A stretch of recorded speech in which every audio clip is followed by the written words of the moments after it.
ուրեմն շարունակենք։ Առաջին հետևանքը, որ պետք է դպրոցում նշվի, ուրեմն էլեկտրոմագնիսական ալիքների գոյությունն է, ինչը կարող գլխին մենք նաև Մաքսվելի առաջին երկրորդին հերթականությամբ գրած հավասարումներից էլի։ Այն մեկից ասենք շեղման հոսանքը, եթե բաներ չկան, մակրո հոսանքներ, դեն եթե 0 չի, ուրեմն մրկային դաշտ կստեղծվի ռոտոր հաշը բան 0 չի,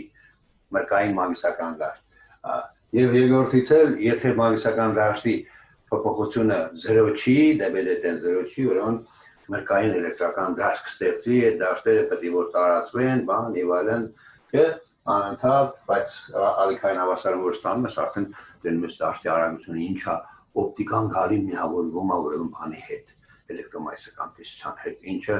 հաստորեն շատ զարմանալի բան էր Մաքսվելի համար եւ այն գիտնականների համար։ Պետք է դուք գիտեք, որ ասենք ֆրեները Մաքսվելի հավասարներից ուրեմն ստացավ օպտիկայի օրենքներ էլի, ինչով ցույց տվեց, որ իրոք էլեկտրոմագնիսական ալիքները բան լույս էլեկտրոմագնիսական ալիք է էլի։ Դուք դա անցել եք երևի օպտիկայի կուրսից, ընդհանուր կուրսից։ Շատ լավ։ Երկրորդ բանը ուրեմն որ հետևանքը որ պետք է ասվի դպրոցում, դա այն է, որ եթե վակուումում, ուրեմն վակուումում լիցքը շարժումը արագացումով, լիցքի արագացումը 0 չի, այդ լիցքը պարտադիր ճառագայթում է, որում ճառագայթած ինտենսիվությունը մի վայրկյանում բոլոր ուղղությունով ճառագայթած էներգիան համեմատական է օմեգայի 4-րդ աստիճանին, այդ օմեգայի որ մենք խոսում ենք ալիքի, հասկանալի թե չէ։ Ասա կարևոր բան է, սա էլ պետք է գրվի, հասկանալի թե չէ։ Երկու անգամ կարծեմ ասացի, թե ինչու պետք է գրվի հերթի գործերի առումով, որ հերթը այնց արեց, որ ուրեմն այս օմեգան մեծացնի, որ ճառագայթած դաշտը զգալի լինի, որ իր վիբրատորը դա կարողանա ուրեմն դրանցի, սա դրա համար պետք է։ Երրորդ կարևոր հետևանքը այն է, որ ուրեմն Մաքսվելը ստացավ լույսի ճնշման համար բանաձև, ճնշումը սենց կրի, մեծատակվեով։ Ինչ ուրեմն սենց էր, ուրեմն W անգամ 1 պլյուս R անգամ ուրեմն կոսինուս քառակուսի ալֆա, որտեղ ալֆան անկման անկյունն է, R-ը անդրադարձի գործակիցն է, օմեգան էլ, W-ն էլ ուրեմն բանն է, էներգիայի խտությունն է, էլի տարածող դաշտի էներգիայի խտությունն է, W-ն հավասար է ուրեմն էպսիլոն 0 էպսիլոն E քառակուսի կես գումարած ուրեմն B քառակուսի բաժանած 2 մյու 0։ Այս մասը դուք իհարկե բանում ստացվում է դպրոցի գրքում կոնդենսատորի բանը էներգիան են հաշվում էլեկտրոստատիկ դաշտի համար ու բաժանում են կոնդենսատորի ծավալի վրա ստացվում է սա պարզ ուրեմն բանա պարզ հաշվարկ է, այս մասը կարծեմ չկա գրած դպրոցի գրքում, սա էլ կարայիք ուրեմն բանով հաշվեիք էլի, եթե իդեալական կոչ ունենաք, դրա էներգիան լրիվ բաժանեք կոչի ծավալի վրա, ստացվի սա, հասկանեք, սա էներգիա խտությունն է, սա կարևոր է ինչի համար, որտեղ եթե սա էներգիա խտությունն է, չնայած ասենք սրանք ստացում են, սա ստացում է էլեկտրոստատիկայի դեպքի համար, սա փաստորեն մագնիտոստատիկայի դեպքի համար, բայց բարձում որ դրանք ճիշտ են առհասարակ հնարավոր բոլոր դեպքերի համար, եթե էներգիայի խտությունը ունես, դու ինչ կանես, այդ W-ն ըստ թևեի բան կանես, ինտեգրես ու կստանաս ամբողջ էներգիան, դաշտի էներգիան։ Նույն ձևով կարանք խոսանք դաշտի իմպուլսի մասին։ Մաքսվելի հավասարների մեջ ավտոմատիկ դրանք կան։ Դու կարաս ուրեմն Մաքսվելի հավասարների համար ստանաս էլեկտրոմագնիսական ուրեմն դաշտի էներգիայի ուրեմն փոփոխության օրենքը եւ ուրեմն բանի փոփոխության որ ասում պահպանությունը նկատի ունեմ որպես մասնավոր դեպք էլի։ Եվ ուրեմն նաեւ իմպուլսի ուրեմն փոփոխության օրենքը կարաս ստանաս։ Այդ օրենքները ուրեմն ավտոմատ Մաքսվելի հավասարների մեջ կան։ Մաքսվել դրանք նկատի ուներ դրանք երազում ապահովվածներ, դրա համար ստիպվածական են շեղման անդամը շեղման հոսանքի խտության անդամը ուրեմն ավելացնի։ Հասկանալի է թե չէ։ Այս բանաձևը արժի որ մեկնաբանեք ֆիզիկական բանով։ Այ պատկերացեք, այս ալիքը գալիս է, անգնում է ինչ որ ասենք մի հատ Ընդհանրենք ասենք մետաղական մակերևույթի վրա։ Հիմա դեսեք դաշտա, դաշտնա։ Դաշտը ինչ կանի, ինքը սինուսոիդա,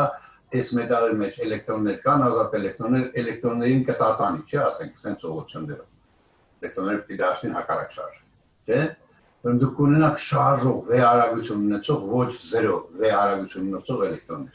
Բայց հələ հիշեք Լորենցի ուժը, որ F-ը հավասար է Q V անգամ վեկտորական անգամ B։ Ահա։ Այստեղ հիմա տեսեք, ենթադրենք էլեկտրոնը վերև է շարժում, չէ։ B-ն էլ ուղղված է պարտավոր է ուղղված լինի, որտեղ աճերակ պետք է կազմեն, չէ, E, B, V վեկտորները ուղղված է ձեզ։ Այդ դեպքում yen ven sa vena, չէ, V-ի ուղղությունն է, սա էլ D-ի ուղղությունն է։ Դեպի կարգություն նայում եմ ժամսլակին հակառակ է ուղղված։ Հա։ Այս սրիկան ուրիշ բան է ստացվում։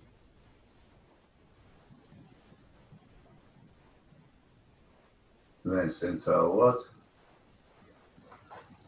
Հա, եթե S-յանից նայեմ, V-ն ժամսլակին հակառակ է ուղղված։ Այ Խեսից, Ռաֆի օգնի։ Հասկանաս Q-ն բացական է, ստա E է, չէ, ասենք գրած։ E է գրած։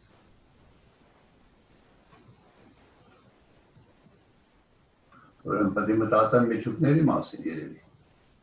Այդ միջուկների համար ուժը կլինի սենց, այսենց ուղղված կլինի, այսինքն դա կլինի ճնշելու ուժ։ Հասկանալի է, թե չէ։ Հեսա ուրիշ երկես թե չընկել։ Այսինքն ասել ես են, որ բացատեք թե ճնշումը ոնց պետք է առաջանա, էլի։ Հասկանալի է, թե չէ։ Չգիտեմ, սա իհարկե մատների վրա է բացատրությունը։ Ուրեմն այս բաները պետք է։ Այս բանը, այս մի հետևանքը, որ Մաքսվելը ստացվում է, սա ձեզ պետք է գալու, որ դուք բացատրեք բանը։ Ռեզերֆորդի ատոմը ինչի է հակասում Ռեզերֆորդի մոդելը մոլորակային, ինչի է հակասում բանին, դասական ֆիզիկային, դասական էլեկտրոդինամիկային։ Հասկանում, հակասությունն է, որ եթե էլեկտրոնը պատտվում է ատոմի շուրջը, Թոմսոնի մոդելում էլեկտրոնները բան էին, ունեին հավասարակշռության դիրքեր Թոմսոնի չհամիջային մոդելում։ Դրանք նստած էին իրանց հավասարակշռության դիրքերում շատ արտաքին գրգիռների ազդեցությամբ շատ դրանք տատանվեին, էլի, հասկանալի է, թե չէ։ Այնտեղ հասկանալի չէ, թե ինչի են այդ տատանումները հատուկ հաճախություններով անպայման ելնում։ Հասկանալի է, որ դրանից առաջ արդեն փորձով գտել էին բանը, Բալմերը, Պաշենը, Փֆունդը, Բրեգերը, բան եւ այլն, գտել էին, որ ջրազնանման ատոմները պիտի բան անեն, հատուկ սերիաներ արձակեն հաճախությունների, առաքեն։ Այդ սերիաների բացատրությունը Թոմսոնի մոդելը չէր կարող տալ։ Ոչ մի կերպ, դա դասական ֆիզիկայի դժվարություններից մեկն էր, մինչև նորագույն ֆիզիկայի, էլի, քվանտային մեխանիկայի դժվարություններից մեկն էր։ Իսկ Վան Ռեզերֆորդը, որ մոդելը առաջարկեց, առաջին հարցը հետևյալն եղավ։ Ինչ նորից ուրեմն այդ ջրազնանման ատոմի ճառագայթման օրինաչափությունները չէին բացատրում, հասկանալի չէր, թե ինչի պետք է էլեկտրոնը հատուկ հաճախություններով պատտվի ատոմի շուրջը։ Հասկանալի է, թե չէ։ Որ ստացվի Բալմերի սերիանաբանը եւ այլն, այդ բոլոր սերիաները ստացվեն ջրազնանման ատոմի ճառագայթման։ Եվ երկրորդ, ախր արագացումով շարժում եթե կա, Մաքսվելի տեսությունից հետո արագացումով շարժող դիսկը ճառագայթում է։ Երբ որ գնահատում ես, թե այդ դիսկը ինչքան ժամանակում կկորցնի իր էներգիան ու կընկնի միջուկի վրա, ստացվում է 10-11, 10-12 վայրկյան։ Դու պատկերացնում ես, սա ինչ է, սա 1000 միլիարդերորդ մասն է վայրկյանի։ 1000 միլիարդերորդ մասում Ռեզերֆորդի մոդելը պետք է որ քանդվեր, բայց չէր քանդվում։ Հասկանում եք, չէ՞։ Այսինքն այդ մոդելը հակասում էր, այդ մոդելի գոյությունը հակասում էր Մաքսվելյան էլեկտրոդինամիկայի այս մի հետևանքին, ոչ եթե այս հետևանքը սխալ է, ուրեմն ամբողջ տեսությունը պետք է դեն գցես։ Կամ էլ պետք է մտածես, որ Մաքսվելի էլեկտրոդինամիկան ատոմական տիրույթներում չի աշխատում, ինչը հետո պարզվեց, որ իսկապես ճիշտ ենթադրություն է։ Նու այնտեղ հաջորդ ուրեմն քայլը ես երևի սրանից հետո Ռեզերֆորդի մոդելի մասին խոսեմ, արդեն դրա մասին խոսենք, բայց այս բաները պետք է ասես, որ հետագայում հասնես դասագրքում ահագին ճամփա պետք է անցնես, մինչև հասնես բանի չէ Ռեզերֆորդի ուրեմն ատոմի Ռեզերֆորդի մոդելի։ Հասկանալ համար այս բաները պետք է ինչ-որ ձև ամրացնես, ֆիքսես երեխեքի ուրեմն մտքի մեջ։ Առհասարակ դպրոցում անընդհատ նույն բան, նույն կարևոր եզրակացություն պետք է կրկնես։ Շատ կրկնես։ Ես իմ քանի անգամ, ինչքան առիթ եղավ պետք է կրկնես։ Լորենցի ուրն ամեն տեղ պետք է ասենք, հենց առիթ եղավ գրում ես։ Հասկանալ է թե չէ, դե ուրեմն գնենք նո պլյուսի էները ճիշտ։ Այս առնչությունն 1000 տեղ գրելու ես M0 վեկարակուսի միջին կեսը, որ հավասար կամ համատական լավ, մի ատոմի համար 3 երկրորդ կատե է, սա անընդհատ դիգրես սրանով դատողություն անես բան, որ ասես տաքացնում են, հարագությունները մեծանում են միջին, չէ, քառակուսային, դրանք մեծացան, հարվածների ուժերն են մեծանում, բան եւ այլն, ուրեմն ճնշումը կմեծանա, կամ հարագությունը մեծացի, ջերմաստիճանը կբարձրանա, ըստ էության սա ջերմաստիճանի թերմոդինամիկական սահմանումն է, հասկանալի է թե չէ։ Ջերմաստիճանը քաոսային շարժման հետ կապված մի բան է, մոլեկուլների միջին քառակուսային արագությունների հետ կապված մի բան է։ Հասկանալի չէ 19-րդ դարի ֆիզիկոսներին ջերմաստիճանի էությունը բարձ չէր, մոտ էր խավար էր, ինձով դժման էություն հասկանալ չէր։ Դրա այս բաները ուրեմն այս սրանք այն կարևոր մոմենտներն էին, որ դուք պետք է Մաքսվելի ամբողջությունը բացատրելուց բանիկ ֆիքսեք դեպքում հատուկ ուշադրություն դարձնել։ Ու նորից եմ ասում, այս բաները որ գրում եմ ուսուցիչների համար եմ ասում, որտեղ սա ուսուցիչների համար եմ դնում, դուք չպետք է վախենաք, որ ես ինչ-որ բաներ գրեցի, Մաքսվելի հավասարումներ, բաներ, ռոտորա, դիվերգենցիա, չգիտեք, չեք անցել, բանի վրա։ Դա կարևոր չի, մի հատ տեսնեք, որ իմանաք, որ դուք այս չքնաղ բաներն եք, բարդագույն բաներն եք բացատրում մատների վրա։ Դրա ոնց ասեմ, տարրական բացատրություններն եք, բայց դուք չիմանաք, որ դուք մի ամբողջ տեսություն եք բացատրում։ Եվ պետք է գաք այս հետևանքները ֆիքսեք, երեխեքի մոտ ամրացնեք, որ դրանից հետո կարողանաք ասենք բացատրեք, ասեք Ռեզերֆորդի ատոմն է, բանն է, ֆոտոէֆեկտն է, բանն է, չի են դրանք հակասում, թե Ռեզերֆորդի ուրեմն մոդելը, թե ուրեմն ֆոտոէֆեկտը, բան եւ այլն, ինչով եւ ոնց են հակասում դասական ֆիզիկայի օրենքներին, դասական մեխանիկային եւ դասական էլեկտրոդինամիկային։ Դա պետք է իմանաք, այդքանը գոնե պետք է իմանաք։ Իմ նպատակը ձեզ վախեցնելը չի, պարոնայք ուսուցիչներ։ Պարոնայք եւ տիկնայք, այսօր դպրոցում մեծ մասամբ տիկնայք ուսուցիչներն են, պարոններն էլ շատ քիչ են, ինչը իհարկե շատ վատ է։ Ես համոզված եմ, որ դաստիարակների մեծագույն մասը տղամարդ են։ Բուհերում տենց էլ կա, բայց դպրոցում չգիտես, որտեղ համարում է, որ ուսուցիչը պետք է համարյա բան չի բանում,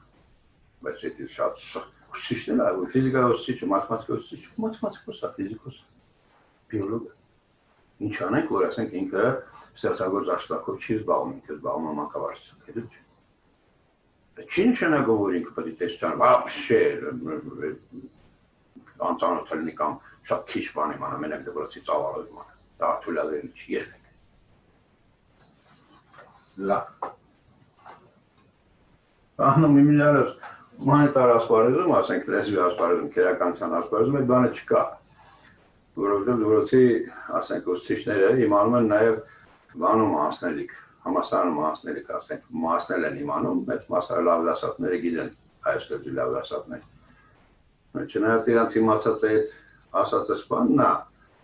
սքոլաստիկան է, էլի, չգիտությունն է, բայց դե մեկ այմանում են էլի։ Պատճառը այդ է, որ ես գիտություն դեն դե դա հասել եմ սքոլաստիկայի, ինչը համարյա նույնությամբ կրկնում է նաև բանում, բուհում։ Ինչ անես։ Ինչ ուզում ես ասել, ես արդեն 30 տարի փորձում եմ ընդհանրապես մի բան պարզել, մի հատ հասարակ հարց եմ տալիս մեր ուրեմն քերականներին։ Ասում եմ, լավ, դուք ինչով եք ստուգում, որն է այն չափանիշը, որը որ դուք ստուգում եք, Ռաֆի դու լսում ես հիմա։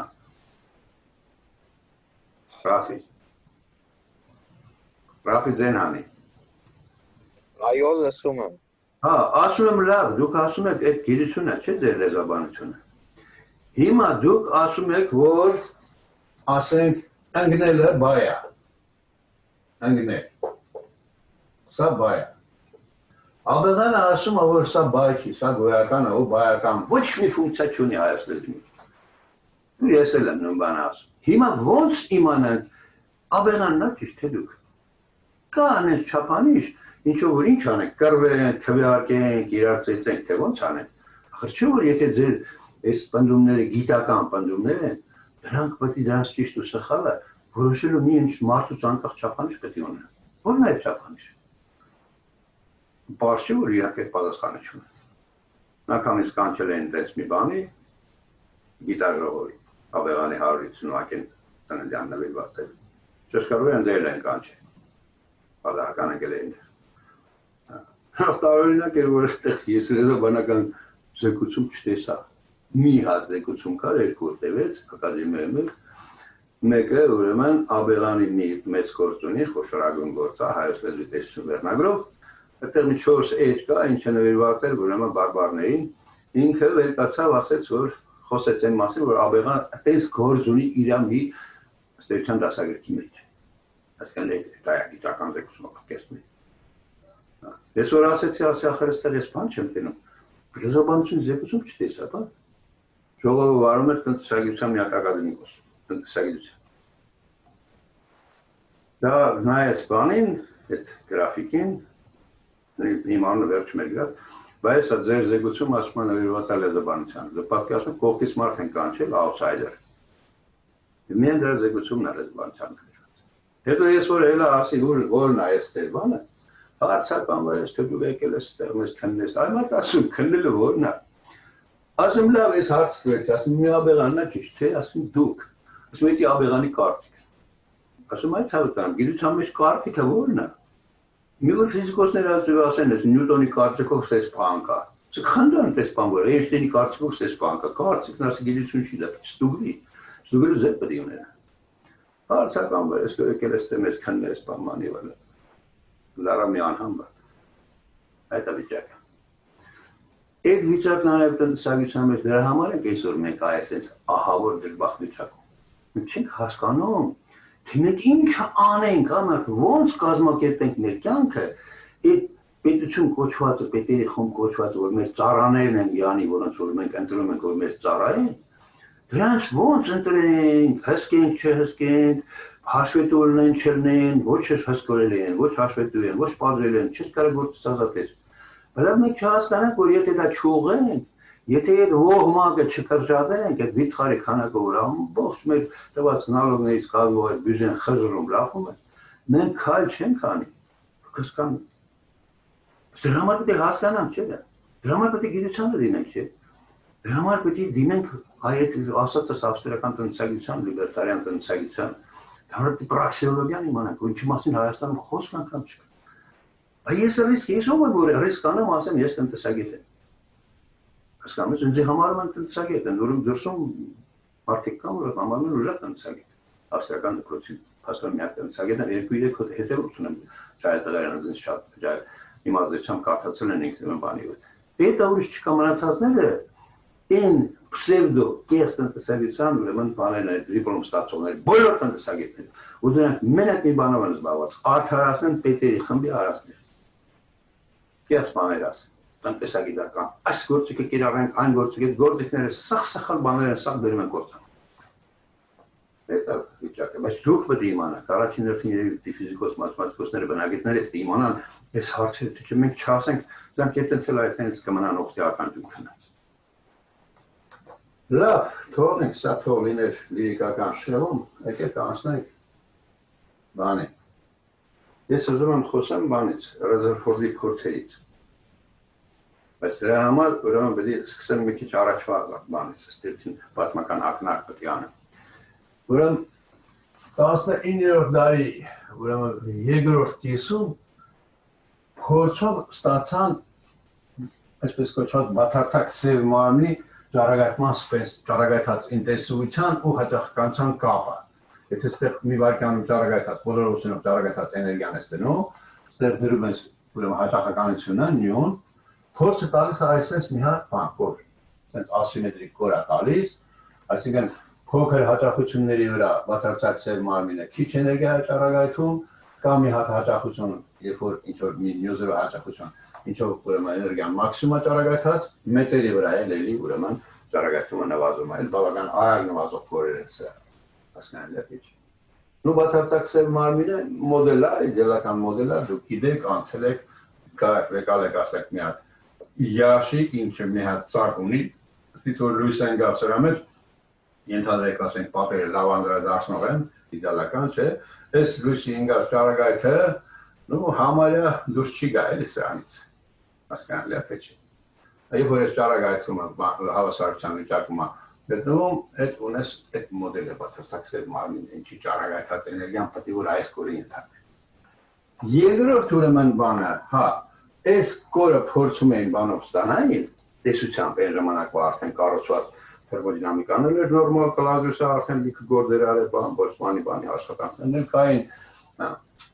շատ կարևոր արդյունքներ ուրեմն ստացել էին բան, ջինս եղել է բան եւ այլն։ Հիմա ուրեմն ուզում էին դասական էլեկտրոդինամիկան ու թերմոդինամիկան զուգակցելով կստանային այս կորը։ Ինչ էր ուրեմն տեսություն տալիս էր ուրեմն sense մի բան, բավական լավ ասենք ցածր հաճախությունների համար ստացում էր համանգում, բայց հենց որ մոտենում էին ավելի բարձր ուլտրամանուշակային, այսպես կոչված, բանին մասին սպեկտրի, այս կորը գնում էր անվերջ։ Հասկանալի է։ Տեսության համար սա անվանվեց ուլտրամանուշակագույն աղետ է։ Այդ բանը որ տեսությունը ու բանը փորձը իրար չեն բռնում, որտեղ ֆիզիկայի համար մենք առաջ խոսում ենք, չէ, տեսությունն է, փորձն է կարևոր։ Ինչքան էլ քո տեսությունը սիրուն լինի, դրամբանական լինի, կուռ լինի, բան ոչինչ չարժի, եթե փորձին հակասում։ Այս մասն էլ է դարձիր ստացվում, բայց էլի որ մոտենում են այս նյուզերին, այս նորից այդում էլ բան։ Անվերջություն, հասկանալի թե չէ։ Սա ֆիզիկայի խոշորագույն տեսության համար խոշորագույն դժվարություններից աղետներից մեկն է։ 19-րդ դարի վերջերին մի հատ ուսուցիչ քիմիայից Խարկոպատի վրա, շվեդ ուսուցիչ Բալմերանով կարողացավ գտնի ուրեմն ջրածնի ատոմի սպեկտրի արձակած հատախությունները հաշնյուն հավասար էր ինչ-որ մի հաստատուն մեծություն, ինչին ասում ենք Ռեդբերգի հաստատում, փորձավոր բեռնաչափել, ու այս ճարագայթած բաները նյու M-երը, նու սենց էին, նու ստեյք գրեմ, մեկը բաժնած 2-ի քառակուսի, սենց գրեմ երևի, գրեմ 2M, 2M, ոչ թե 2M, 2 անգամ M, այլ 2 ստորակետ է, մեկը բաժնած 2-ի քառակուսի, մեկը բաժնած M-ի քառակուսի, որտեղ M-ը հավասար է 2 գումարած 1, հետո 3 գումարած 1 եւ այլն, հասկանալի է, այս ուրեմն ֆոտոթիթերի վրա որ նայում ես այդ գծերի հատկությունները որ որոշում ես տենում ես որ այդ հատկությունները այս բանաձևով են որոշում, հասկանալի է թե չէ։ Մեզ հաշեն ժամանակ չկար, սենց են գրում։ Նո R-ի մեջ են ընդգրկում էլ բաժանում են հաշի, այս R-ը փորձը չափում է։ Հասկանալի թե չէ, հաշի մասին խոսք գաղափար անգամ չկար։ Հետագայում ուրեմն ուրիշ սերիաները ստացան, երբ որ ստեղը 1-ա գրած, 3-ա գրած, 4-ա գրած, 5-ա գրած, պաշենի, բրեկետի, ֆունդի բանի սերիաներ։ Ու ընդհանրացրած բանաձևը սենց է, Բալմերին ընդհանրացրած բանաձև են ասում, F նյու N M-ը, ուրեմն հավասար է, ու սենց գրենք, հաշը գրենք, հետո նու խասակ անթատես, հաշը գրούς, տեսաբանի համար ավտոմատիկ գիծի քաշում։ R ստեղ մեկը բաժնած N քառակուսի մինուս մեկը բաժնած M քառակուսի, հասկանալի է թե չէ։ Ու ստեղ պետք է գրենք, որ M-ը հավասար է N պլյուս 1, N պլյուս 2 եւ այլն։ Դա Բալմերի ընդհանրացած բանաձևն է։ Թոմսոնը, որ 1896 թվականին հայտնագործեց էլեկտրոնը,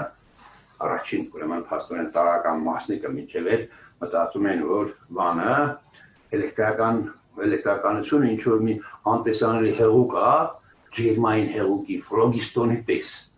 այդպես մի հեղուկ է ու դա զերնիստի կառուցված չունի հատիկային կառուցված չունի չնայած Ֆարադեի փորձից Ֆարադեի կարար գլխիններ էլի որ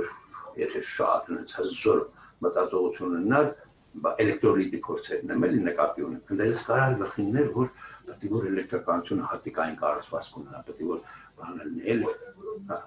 բայց դե հիմա դա չեղավ 1896 թվականին նոր Թոմսոնը կարողացավ հայտնագործի Ջիջի Թոմսոն, Քերի Ջիջի էլեկտրոնը,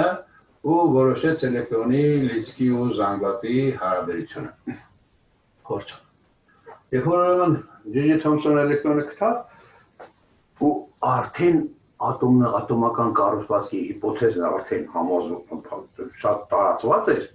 չնայած ասենք Մախն ու Օստվալդը մինչև 1905 թիվը, 6 թիվը, ասում են չէ, ատոմ չկա, բան է, դրանք դեր երևակայության պատողներ են, այնուամենայնիվ գաղափարն արդեն տարածվել էր ատոմական կառուցվածքի ու Թոմսոնը առաջարկեց ատոմի իր չամիչային մոդելը։ Ըստ Թոմսոնի, ուրեմն դրական լիցքավորված մասը ատոմի հավասարաչափ բաշխված է ատոմի ողջ տիրույթում, ասենք, ինչի չափերը 10-10 մետր էին, 10-10 սանտիմետր, հասկանալի, իսկ քանի որ ատոմները չեզոք են, նախ մեր շրջապատի չեզոք են, չէ՞ դրանք պետք է էլեկտրոններ լինեն, որոնց գումարային լիցքը պետք է հավասար լինի ատոմի ամբողջ լիցքին, ու այդ էլեկտրոնները ըստ Թոմսոնի պետք է օրինակ ասենք մեկը պետք է լիներ հենց ատոմի մեջտեղը մինուս նշանով դրեն, մեկը ասենք ընդհանրենք ստեղ, պայմանական բաներ են դրում, որ նախ լիցքերի գումարը ելներ բան 0 իրականում բացական լիցքերի գումար։ Եվ երկրորդն ըստ Թոմսոնի սրանք եթե ինչ որ նյու հաճախականությամբ տատանվեին,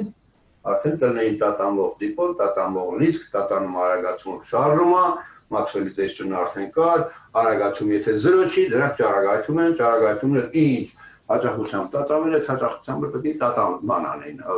ալիք հարցակեին, դրանք արդեն Մաքսվելի տեսությունից հայտնի է։ Բայց բոլորովին հասկանալի չէ, լավ, դրանք են հատուկ ինձ տատանում, ինձ հաճախությամբ տատանում, որ մենակ այս գծերն են արձակում ատոմները, հնչի ուրիշ գծեր չեն արձակում։ Չի բանը սպեկտրը բան չի, անընդհատ չի, սպլաշներ չի, հասկանալի է, սա ուրեմն դժվարություններից մեկն է։ Երկրորդ դժվարությունն արդեն բացարձակ սերմարանի ճառագայթած ինտենսիվության ուրեմն ու հաճախության այս կորներ, որ ոչ մի կերպ տեսություն քայլերը լրիվ ճիշտ էին, բան ամենից ճիշտ էին անում, բայց տեսական արդյունքը չէր համընկնում փորձնական արդյունքի։ Սա տեսության համար իրոք աղետ է, երկրորդ աղետ է սա։ 1996 թվականին հենց կարծեմ, 95 թվականին Անրի Բեկերելը հայտնագործեց բանը, որ ուրանի աղերը բան են, ռադիոակտիվ են։ Ճարահանտեսանալի ճառագայթներ են արձակում, այդ ճառագայթները ազդում են ֆոտոթիթերի վրա, բան եւ այլն, պատմությունը լավ գիտեք, դեպի դուք կարծեմ բավական մանրամասներ գրացա, լավ գրած, ու դա շատ զարմանալի է։ Ռեզերֆորդը վրաց վեկալեց այդ ճառագայթները, հերեց մագիսական դաշտում ու տեսավ, որ դրանք իրեք մասի են բաժանում։ Մի մասը ուրեմն սենց է գնում, անում դրանք ալֆա, մի մասը սենց է գնում, ես պատահական եմ գրում, պետք է F-ը հավասար այ դպրոցում արվի, F հավասար Q, V, B-ն այսա գրես, ու պարզես օրինակ, ալֆան սենց կետա, թե սենց կետա, ես սենց բախտի գրում, հասկանալի, Q-ն դնես բացական, հետի կլնի բետա ճառագայթների, որտեղ բետան հետագայում պարզուսոր էլեկտրոնների հոսք է, ալֆան էլ հելիումի միջուկների հոսք է։ Մի մաս բոլորովին չէր շեղվում, հետո պարզուսոր սրանք շատ կարճ լույսի ալիքներ են, ավելի ճիշտ գամմա-ճառագայթում են, դրանց լույս անվանելը մեղք մի քիչ։ Լույս մենք անվանում ենք էլեկտրոմագնիսական ալիքի այն մասին, ինչը կարող է ազդի մեր աչքի վրա, ինչի ազդեցությունը մեր աչքը կարող է ֆիքսի էլի, մեր աչքը ընդունիչ է, փաստորեն ռադիո ընդունիչ է, էլեկտրոմագնիսական ճառագայթների ընդունիչ է, անդրում կատարյալ ընդունիչ է։ Հասկանալի, այդ գոնե 400 միկրոնից մինչև 800 միկրոն ալիքների եկայության համար ֆանտաստիկ նուրբ գործիք է։ Ֆանտաստիկ, ականներ այլ նույն ձևի ֆանտաստիկ, բայց դա մեխանիկական ալիքների ուրեմն ընդունիչ է, ճնշման տարբերությունների ուրեմն ընդունիչ է, էլի ես խոսում եմ, տես չէ, դուք հստակ ընձի լսում եք, ես խոսում եմ սենյակի ճնշումը, ընդամենը փոփոխում եմ խոսքի, խոսալու, ձայնալարի ստապանվելու օրենքով, իսկ միկրոֆոնը, բանը եւ այլն դրանք փոխում են ինչ-որ ձևով, նստեցնում են էլեկտրոմագնիսական ալիքների վրա, այդ ալիքները գնում են, չգիտեմ, ուր, սպուտնիկ, հետո հետ են գալիս ձեր ուրեմն հեռախոսի մեջ ու դուք դրանք լսում եք, հասկանալի է թե չէ։ Ուրեմն այս դժվարությունները կային։ Մեր մոտ այնտեղ բան կա, արդեն ասում եմ, որ դարձնելու է, դրա համար ես անցնեմ երրորդ դժվարությանը։ 96 թվականին Հենրիխ Հերցը այդ փայլուն ուրեմն ֆիզիկոսը հայտնագործեց ֆոտոէֆեկտը։ Բայց հետո անցավ ուրեմն մեխանիկայի հետ գիրքը գրելուն ֆոտոէֆեկտի բանը օրինաչափությունները ուսումնասիրեց հիմնականում բանը ռուսներն ասում են Ստոլետովը բաման եւ այլն, բայց կարևորագույն աշխատանքը Միլիկենին է, ֆրանսիացի Միլիկենի աշխատանքն է։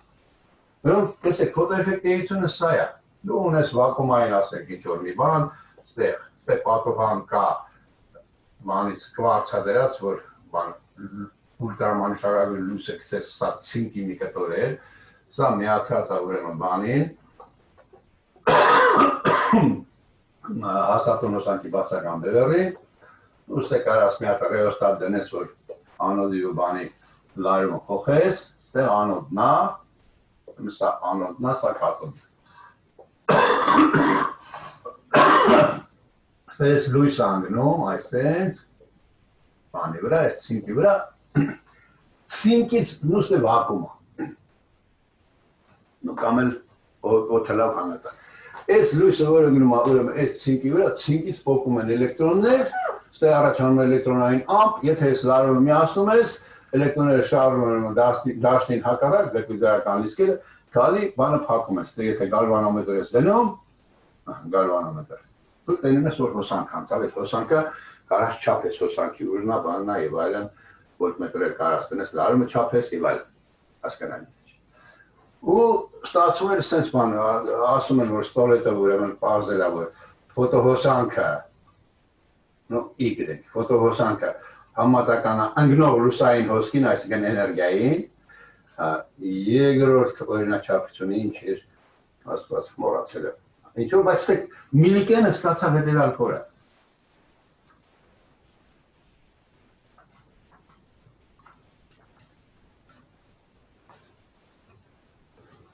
Միլիկենը ստացավ այս կորը, որ բանը փոփված ֆոտոէլեկտրոնների կինետիկ էներգիայի MV քառակուսի կեսի մաքսիմումը, այս մաքսիմումը կարային չափեն ստեղ արգելակող պոտենցիալ տալով, ուղղակի գրեն MV քառակուսի կեսը, MV քառակուսի կեսը, դա բրոցումսակ պետք է ասես, հավասար ասենք թե ենթադրենք Է անգամ ուին որտեղ ուն անոդի կաթոդի լարումն է, էլի։ Հասկանալի թե հակառակ ուղղությամբ ուրեմն բան լարում ես տալի, որ հոսանքը դադարի, ֆոտոհոսանքը դադարի, իսկ որոշում ես այս MV քառակուսի կեսի մաքսիմումը, մաքսիմում։ Այս մաքսիմում էներգիան ուրեմն կարաս որոշես այս պայմանից, արգելակող պոտենցիալի լարման պայմանից, էլի, հասկանալի։ Այս սա հաճախականությունից կախված էր գծային օրենքով։ Սա զարմանալի բան էր, այսպես գծենք, ուրեմն կա ինչ-որ մի հատուկ հաճախականություն, ասենք ես ընկնող լույսի հաճախականությունը փոխում ես, ավելի թույլ հաճախականություն ես գցում, հետո ավելի թույլ, հետո ավելի թույլ, հենց կա մի հաճախականություն, ինչի ժամանակ ֆոտոէֆեկտների դադարում է, ինչքան էլ ստեղ լարումը մեծ ես վեկալում, չկա, ոստանք չկա, որտեղ ցինկից էլեկտրոն չի փոխում, հասկանալի է թե չէ։ Ու դրանից հետո ավելի ցածր հաճախականությունների համար ֆոտոէֆեկտը բանը։ Հասկանում ես, դու ստեղ գցում ես նյուզերով հաճախականությամբ կամ նյուզերից փոքր հաճախականությամբ 40,000 պրոժեկտոր ես գցում։ Այսինքն էներգիան 40,000 անգամ շատացնում ես, չէ։ Գոնե մի հատ էլեկտրոն չի փոխում։ Հասկանալի է թե չէ։ Սա շատ տարօրինակ է։ Ընդորում այս նյուզերից որ ավելի մեծ հաճախությամբ լույս ես գցում։ Գցում ես մի հատ թույլ պրոժեկտոր։ Այդ թույլ պրոժեկտորը էլեկտրոն փոխում է։ Իհարկե ֆոտոհոսանքը թույլ է լինում, ամբողջ գումարային հոսանքը, բայց ֆոտոէֆեկտը արդեն կա, այսա բոլորովին հասկանալի չի, ու պարզ է, որ սա հակասում է ուրեմն թե բանին մեխանիկային դասական, թե ուրեմն մաքսվելյան էլեկտրոնի հանքը, չի պետք է էներգիան շատացնես էլեկտրոն չփոխվի, շատ էներգիա է, 40,000 պրոժեկտոր, գոնե մի հատ էլեկտրոն չփոխվի, այսպես բան կերնի, հասկանալի է թե չէ, այ սա են մյուս հակասություններ, որ ուրեմն մինչև 1901 թիվը ֆիզիկոսների առաջ կար, 1901 թիվը, ես մի 901 թվին եմ ասում, որովհետև Պլանկը սերմարմնի ճառագայթումը բացատրեց իր հիպոթեզով 1900 թվականին 901 թվականին ինքը զեկուցեց միջազգային կոնֆերանսում իր աշխատանքը զեկուցեց։ Դա համար այս թվականն եմ նշում 1905